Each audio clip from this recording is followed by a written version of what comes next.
Welcome to special edition. Karthik Arva. గులాబీ పార్టీకి 25 ఏళ్లు. తెలంగాణ రాష్ట్ర సాధన కోసం ఆవిర్భవించిన ఉద్యమ పార్టీ ఆ తర్వాత రాజకీయ పార్టీగా అవతరించింది. 2 వరుస ఎన్నికల్లో ఘన విజయాలు సాధించి కొట్లాడి సాధించుకున్న రాష్ట్రాన్ని 10 ఏళ్ల పాటు పాలించింది. పింక్ జాబిలికి ఇది సిల్వర్ జూబ్లీ. దీనిపైనే ఇవాల్టి స్పెషల్ ఎడిషన్. గులాబీ పార్టీ రజతోత్సవ సంబరాలకు సిద్ధమైంది. 25 ఏళ్ల ప్రస్థానం అంటే ఏ రంగంలో అయినా తక్కువది కాదు. అదొక సుదీర్ఘ ప్రయాణమే. ఉద్యమ పార్టీగా అవతరించి రాజకీయ పార్టీగా మారి కొట్లాడి సాధించుకున్న తెలంగాణకు తానే పాలకపక్షంగా నిలబడిన భారత రాష్ట్ర సమితి సుదీర్ఘ ప్రస్థానంలో ఎన్నో ఒడిదొడుకులు ఎదుర్కొంది. మరెన్నో విజయాలు సొంతం చేసుకుని సత్తా చాటింది. రాజకీయ పటంపై తనదైన ముద్రను బలంగా వేసింది. అసలు భారత రాష్ట్ర సమితి ఆవిర్భావానికి దారితీసిన పరిస్థితులేంటో తెలుసుకుంటేనే గులాబీ పార్టీ ఆలోచనలపై అవగాహన కలుగుతుంది. ప్రతి రాజకీయ పార్టీకి ఒక అజెండా ఉంటుంది, ఒక నిర్దిష్ట లక్ష్యం ఉంటుంది, తనకంటూ ఒక సిద్ధాంతం ఉంటుంది. భారత రాష్ట్ర సమితి ఆవిర్భావానికి కూడా ప్రత్యేక కారణాలు, అవసరాలు, లక్ష్యాలు ఉన్నాయి. ఉమ్మడి ఆంధ్రప్రదేశ్లో తెలంగాణ ప్రాంతం బాగా వెనుకబడి ఉండేది. దానికి కారణం పాలకుల నిర్లక్ష్యం, వివక్షేనని తెలంగాణవాదులు ఎప్పటినుంచో ఆరోపణలు చేస్తున్నారు. తమ ప్రాంతానికి సరైన నీళ్లు, నిధులు, నియామకాలు లేవన్న ఆందోళన ఉంది. ఇవన్నీ సాధించుకోవాలంటే ప్రత్యేక తెలంగాణ రాష్ట్రం సాధించుకోవలసిందేనన్న పట్టుదల తెలంగాణ నేతల్లో ఉంది. 1999లో ఉమ్మడి ఏపీకి వరుసగా రెండోసారి ముఖ్యమంత్రి అయ్యారు చంద్రబాబు. అప్పటికి ఆయన 5 ఏళ్ల పాలనలో తెలంగాణను మరింత భ్రష్టు పట్టించారన్న ఆరోపణలు ఉన్నాయి. తెలంగాణ ప్రాంతానికి జరిగే అన్యాయాలపై గొంతెత్తి మాట్లాడడమే నేరంగా భావించే పరిస్థితులున్నాయని తెలంగాణ మేధావులు అనేవారు. సరిగ్గా ఆ సమయంలోనే తెలంగాణ రాష్ట్రం కోసం మరో ఉద్యమం మొదలు పెట్టాలని అప్పుడు టీడీపీ ప్రభుత్వంలో డిప్యూటీ స్పీకర్గా ఉన్న కల్వకుంట్ల చంద్రశేఖరరావు సంకల్పించారు. 1969లో జరిగిన తొలిదశ తెలంగాణ ఉద్యమంలో వందలాది మంది తెలంగాణ కోసం అమరులయ్యారు. ఎక్కువ మంది పోలీసుల కాల్పుల్లో ప్రాణాలు కోల్పోయారు. ఆ తర్వాత ఉద్యమం చల్లారింది.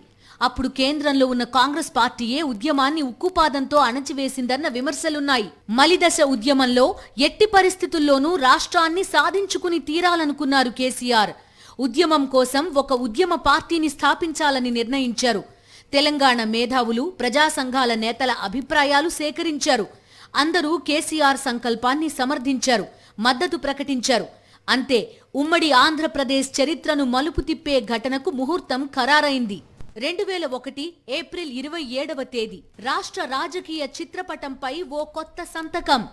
ప్రత్యేక తెలంగాణ ఏర్పాటు కోసం ఉద్యమించేందుకు తెలంగాణ రాష్ట్ర సమితి అనే కొత్త వేదిక ఆవిర్భవించింది. స్థాపించింది మాత్రం అప్పటి తెలుగుదేశం పార్టీ సీనియర్ నేత, డిప్యూటీ స్పీకర్ కె చంద్రశేఖరరావు. కేసీఆర్గా ఫేమస్. ఉద్యమ వేదికను స్థాపిస్తూనే తెలుగుదేశానికి డిప్యూటీ స్పీకర్ పదవికి రాజీనామా చేశారు కేసీఆర్. తెలంగాణ సాధన కోసమే తన జీవితాన్ని అంకితం చేస్తానని ఆవిర్భావ సదస్సులో నినదించిన కేసీఆర్ తన వైఖరిలో మార్పు వస్తే తనను రాళ్లతో కొట్టి చంపండంటూ ఉద్వేగంగా ఉపన్యసించారు. అద్భుతమైన వక్త. తెలంగాణ మాండలికంలో అందరినీ ఆకట్టుకునే ప్రసంగాలు చేయడంలోనూ, ప్రజలను ఉత్తేజితులను చేయడంలోనూ కేసీఆర్ ఎక్స్పర్ట్. అందుకే కేసీఆర్ ప్రసంగాలు వినేందుకే తెరాస సభలకు జనం లక్షలాదిగా తరలివచ్చేవారు. తెరాస ప్రారంభ సమయంలో అప్పటికప్పుడు అది ఉద్యమ పార్టీయే. తెలంగాణ సాధన తప్ప ఎలాంటి రాజకీయాలతోనూ సంబంధం లేని సంస్థ. ప్రజా జీవితంలో కొత్త అంకానికి అలా తెరలేపారాయన. ఉద్యమం కోసమే పుట్టిన తెరాస అదే ఏడాది జూలై కల్లా రాజకీయ పార్టీ అయిపోయింది. రాజకీయ పార్టీగా అవతరించిన 3 నెలల్లోనే ప్రధాన రాజకీయ పార్టీలకు పెద్ద షాక్నే ఇచ్చింది తెరాస. ఆ ఎన్నికల్లో అసలు తెరాసకు డిపాజిట్లైనా వస్తాయా అని ఎద్దేవా చేసిన వాళ్ల అంచనాలన్నింటినీ తల్లకిందులు చేసింది. ఏకంగా 100 ఎంపీటీసీలు, 85 జెడ్పీటీసీల్లో జయకేతనాలు ఎగరేసిన తెరాస 2 జిల్లా పరిషత్లను గెలుచుకుని అదరగొట్టింది. తెలంగాణ ప్రాంతంలో తెరాస గ్రాండ్ సక్సెస్. కేసీఆర్ పెద్ద హీరోగా నిలిచారు. పార్టీలకు అతీతంగా కేసీఆర్ను అందరూ ఆకాశానికెత్తేశారు. ఎన్నికల బరిలో ఆ తర్వాతి స్టేజ్ సిద్దిపేట అసెంబ్లీ నియోజకవర్గం. తెలుగుదేశానికి ఎమ్మెల్యే పదవికి రాజీనామా చేసిన కేసీఆర్ 2001లో జరిగిన ఉప ఎన్నికలో సిద్దిపేట నుంచి తెరాస తరపున బరిలోకి దిగి తన కంచు కోటను తెరాసకు అప్రకటిత రాజధానిగా చేసుకున్నారు. ఈ విజయంతో తెరాస మైలేజ్ మరింత పెరిగింది. కేసీఆర్ పేరు అదే స్థాయిలో పెరిగింది. రాష్ట్రంలో తెలుగుదేశం ప్రభుత్వ పాలన పట్ల జనం తీవ్ర వ్యతిరేకతతో ఉన్నారు. ఆ టైంలోనే ప్రధాన ప్రతిపక్షమైన కాంగ్రెస్ పార్టీ వైఎస్ రాజశేఖర రెడ్డి నాయకత్వంలో జనంలోకి చొచ్చుకుపోతోంది. చరిత్రాత్మక పాదయాత్రతో వైఎస్ అత్యంత జనాకర్షణ ఉన్న నేతగా ఎస్టాబ్లిష్ అయిపోయారు. అప్పటికే తెలంగాణలో తెరాస కొంత పట్టు సాధించింది. సరిగ్గా ఆ సమయంలోనే 2004 ఎన్నికల గంటలు మోగాయి. తెలుగుదేశం అధినేత చంద్రబాబు నాయుడి నిరంకుశ విధానాలు నచ్చక పార్టీకి రాజీనామా చేసి తెరాసను స్థాపించిన కేసీఆర్ ఎన్నికల బరిలో తెరాసను నిలపాలని డిసైడ్ అయ్యారు. అయితే ఒంటరిగా పోటీ చేసే కంటే జనాదరణ ఉన్న వైఎస్ నేతృత్వంలోని కాంగ్రెస్ పార్టీతో కలిసి ఎన్నికల బరిలోకి దిగితే లాభదాయకంగా ఉంటుందని అనుకున్నారు. అందుకు అనుగుణంగానే పావులు కదిపారు. తెలుగుదేశాన్ని గద్దెదించడమే లక్ష్యంగా దూసుకుపోతున్న కాంగ్రెస్ పార్టీ తెరాసతో పొత్తుకు సై అంది. ఆ ఎన్నికల్లో 26 అసెంబ్లీ 5 ఎంపీ స్థానాల్లో గులాబీ గుబాళించింది. తెలుగుదేశం నివ్వెరపోయేలా తెరాస సత్తా చాటింది. ఎన్నికల అనంతరం అటు కేంద్రంలోనూ ఇటు రాష్ట్రంలోనూ తెరాస మంత్రివర్గంలో చేరింది.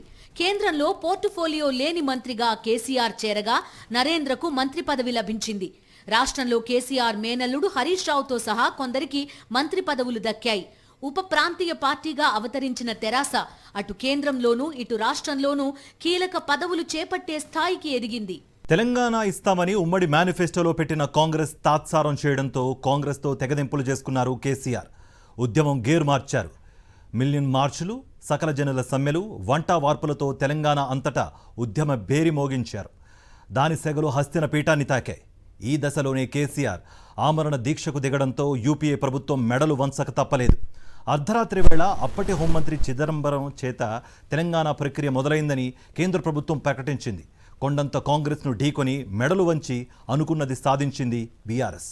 2004 ఎన్నికల్లో కాంగ్రెస్తో పొత్తు పెట్టుకున్న బీఆర్ఎస్ అనుకున్న లక్ష్యాన్ని నెరవేర్చుకుంది. కాంగ్రెస్ చేత మేనిఫెస్టోలో తెలంగాణ ఇస్తామని హామీ ఇప్పించడంలో కేసీఆర్ కృతకృత్యులయ్యారు. ఎన్నికల్లో కాంగ్రెస్ బీఆర్ఎస్ జోడీ విజయం సాధించింది. కేంద్రంలోనూ రాష్ట్రంలోనూ బీఆర్ఎస్ మంత్రి పదవులు తీసుకుంది. అంతా బానే ఉంది. కానీ నెలలు గడుస్తోనా ఇస్తానన్న తెలంగాణ గురించి కాంగ్రెస్ ఒక్క మాట మాట్లాడడం లేదు. చాలా కాలం ఎదురు చూసిన కేసీఆర్కు సహనం నశించింది. ఇస్తానన్న తెలంగాణ ఏది అని నిలదీశారు. దాంతో మీకు ఏ మంత్రి పదవి కావాలంటే అది ఇస్తాం అని కాంగ్రెస్ పెద్దలు ఆఫర్ ఇచ్చారట. అయితే తాను పదవుల కోసం ఉద్యమించలేదని, సొంత రాష్ట్రం కోసమే ఉద్యమించానని, అందుకే కాంగ్రెస్తోనూ పొత్తు పెట్టుకున్నానని కేసీఆర్ బల్లగుద్ది చెప్పారని తెలంగాణ అగ్రనేతలు అంటారు. కాంగ్రెస్ తన వైఖరిని స్పష్టం చేయకపోవడంతో కేసీఆర్ కాంగ్రెస్తో తెగదెంపులు చేసుకున్నారు. In protest of the non-compliance of the promise made by the UPA government, I am tendering my resignation, sir. కేంద్రంలోనూ రాష్ట్రంలోనూ మంత్రి పదవులకు రాజీనామాలు చేశారు బీఆర్ఎస్ నేతలు. అంతేకాదు ఎమ్మెల్యే, ఎంపీ పదవులకు రాజీనామా చేశారు. ఆ తర్వాత ఉప ఎన్నికల్లో తిరిగి సత్తా చాటారు. చూస్తూ ఉండగానే 2009 ఎన్నికల నగారా మోగింది. తెలంగాణ ఇస్తామని కాంగ్రెస్ మోసం చేసిందన్న కోపంతో ఉన్న కేసీఆర్ ఈసారి టీడీపీ, కమ్యూనిస్టులతో కలిసి మహాకూటమిగా అవతరించి బరిలో దిగారు. అయితే రకరకాల కారణాల వల్ల ఈ కూటమికి ఘోర ఓటమి తప్పలేదు. ఎన్నికల తర్వాత తిరిగి ఉద్యమాన్ని ఉధృతం చేశారు కేసీఆర్. కేంద్ర ప్రభుత్వం తెలంగాణను ప్రకటించాలి. సిద్దిపేటలో అమరవీరుల స్తూపం ముందు నేను కూడా అమరుని కావడానికి ఆమరణ దీక్ష ప్రారంభిస్తాను. ఆమరణ దీక్షలో ఒక్కసారి వేదిక ఎక్కి కూర్చున్న అమరవీరులకు సాల్యూట్ చేసంటే ఈ నాలుకకు నీళ్ల సుక్క కూడా రాసుకోను. తెలంగాణ వచ్చుడో కేసీఆర్ సచ్చుడో. స్వయంగా తానే ఆమరణ దీక్షకు దిగారు. కేసీఆర్ దీక్షకు తెలంగాణ సమాజమంతా సంఘీభావం తెలిపింది. అటు కేంద్రంపై ఒత్తిడి పెరిగింది. దీంతో కేంద్ర ప్రభుత్వం దిగివచ్చింది. 2009 డిసెంబర్ 9న అర్ధరాత్రి వేళ అప్పటి కేంద్ర హోంమంత్రి చిదంబరం తెలంగాణ రాష్ట్ర ఏర్పాటు ప్రక్రియ మొదలైందని ప్రకటించారు. Held extensive consultations. The Prime Minister is out of the country. He came back. We have held meetings under his chairmanship. The Chief Minister of Andhra Pradesh was here today. We have consulted him. And after these consultations, I'm making this statement on behalf of the Government of India. The process of forming the state of Telangana will be initiated. An appropriate resolution will be moved in the State Assembly. దాని విధి విధానాలు రూపొందించేందుకు justice Srikrishna కమిషన్ను నియమిస్తున్నట్టు కూడా ప్రకటించింది కేంద్రం. ఇది BRS సాధించిన అతిపెద్ద విజయం. శతాధిక వర్షీయసి అయిన కాంగ్రెస్ పార్టీ మెడలు వంచి పంతం నెగ్గించుకోవడం అంటే ఆషామాషీ కాదు. తనదైన ఉద్యమ వ్యూహాలు, పోరాట పటిమతోనే కేసీఆర్ ఈ విజయాన్ని సాధించారు. ఈ ప్రకటనతో తెలంగాణ అంతటా సంబురాలు చేసుకున్నారు.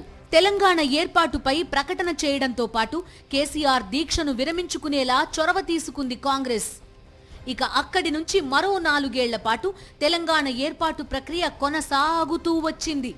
తెలంగాణ ఎప్పుడొస్తుందని అడిగితే అదేమీ దోస కాదు, అప్పటికప్పుడు వేసి ఇవ్వడానికి అని కాంగ్రెస్ నేతలు సెటైర్లు వేశారు. వస్తోంది వస్తోంది, వెయిట్ చేయండి అన్నారు. కాంగ్రెస్ మళ్లీ నాటకాలాడుతోందని అనుమానించిన కేసీఆర్ ఉద్యమాన్ని మరోసారి ఉధృతం చేశారు. ఈసారి వినూత్న ఉద్యమాలతో తెలంగాణ మార్మోగింది. యావత్ ప్రపంచం తెలంగాణ వైపు చూసేలా తెలంగాణ ఉద్యమకారులు కదం తొక్కారు. ఈసారి ఉద్యమం కొత్త పుంతలు తొక్కింది. మిలియన్ మార్చ్తో తెలంగాణ యువత ఉరుములు పుట్టించింది. తెలంగాణ సమాజంలోని సబ్బండ వర్ణాలు పిడికిళ్లు బిగించాయి. వివిధ వృత్తులు చేసుకునేవారు, వివిధ రంగాల్లో పనిచేసే ఉద్యోగులు, వ్యాపారులు, విద్యార్థులు, మహిళలు, యువత అంతా కలిసి వీధుల్లోకి వచ్చి జై తెలంగాణ అంటూ నినదించారు. వంటావార్పు కార్యక్రమంతో పాలకులకు ముచ్చెమటలు పట్టించారు.